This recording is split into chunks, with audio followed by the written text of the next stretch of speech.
What are your financial goals and how do you handle risk? Hi there, my name is Mindy Jensen and I'm the host of the BiggerPockets Money Podcast. Last week, we talked about the fire planning worksheet, which you can download at biggerpockets.com/fireplan. We went over page 1, which talked about what financial independence and early retirement means to you. Today, we're going to look at your financial goals and how you handle risk. If you open it up to page 2, you will see at the very first, I am asking you if you have calculated your FI number, what your FI number is, and what did you base that number on. Now I'm looking for answers like the 4% rule, Bill Bengen's seminal work on the safe withdrawal rate. And if you listened to episode 120 of the BiggerPockets Money Podcast, way back when we had Michael Kitces on, we asked him, hey, is the 4% rule dead? And he said, no, that was it. That was his whole answer. No, it's not dead. And Michael Kitces is like the smartest person on the planet. So if he says it's not dead, it's not dead. Have you run your numbers through FI calculators?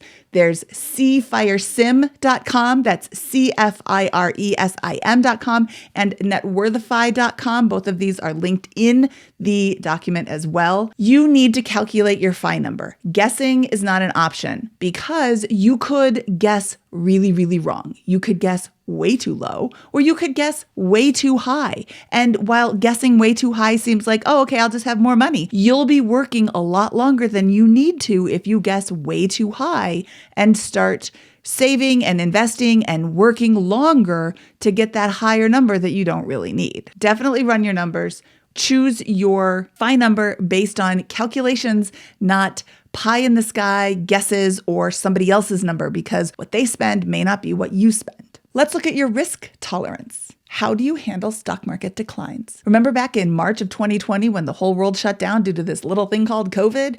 The stock market plummeted. It was kind of scary to watch and also kind of funny to watch. I mean, now hindsight, you watch the stock market just go down and down and down. Giant drops every single day for like a week and a half or 2 weeks, solid drops. How did that make you feel? Were you freaking out? Then you need to really take this into consideration when you calculate your FI number, calculate high. When you are deciding what stocks to put your money into, go safer, because safer stocks will give you, obviously they're safer. They'll give you more peace of mind. If you were okay with 2020, March of 2020, if you weathered that storm, maybe you're okay to go a little bit risky. Risky means that they're going to grow fast. Not always, but risky tends to grow faster. Risky tends to drop faster as well. What is your risk tolerance? That goes hand in hand with stock market declines. How do you think about income generation from your portfolio? Are you looking for a portfolio that generates enough dividends that covers your expenses? Or are you looking to sell stocks in your retirement and withdraw from your portfolio that way? That's going to set up your portfolio in a different way. And this is something you need to be thinking of now. Where do you want to retire?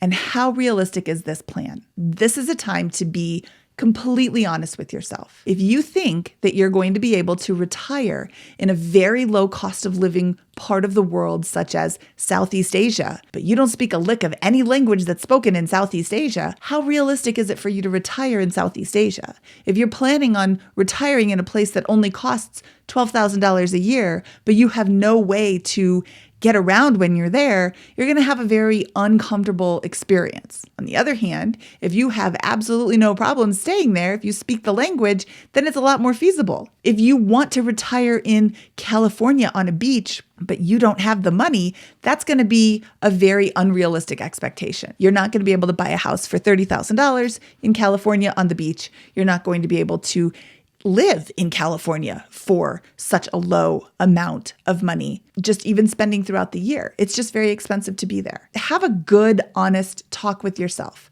Where do you want to retire? What does that look like? And start creating a plan to get you there. How did you answer these questions? Leave a comment below, and don't forget to like this video and subscribe to this channel for more information about financial independence, early retirement, and general money tips. From the BiggerPockets Money channel, this is Mindy Jensen signing off.